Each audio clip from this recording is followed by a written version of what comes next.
ও মা, বেগুন দিয়ে একটা নতুন রেসিপি করে দাও না, খাই। ঠিক আছে, তাহলে চল দেখি বেগুন দিয়ে নতুন একটা রেসিপি করে দিই।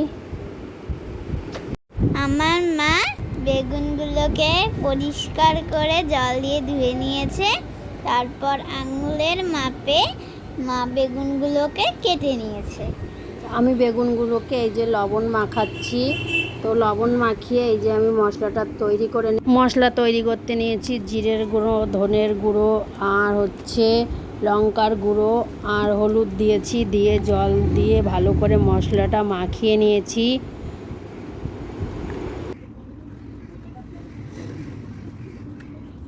আমার মায়ের মশলা মাখানো হয়ে গেছে। এবার বেগুনগুলোকে ভালোভাবে মশলা দিয়ে মাখিয়ে নেবে।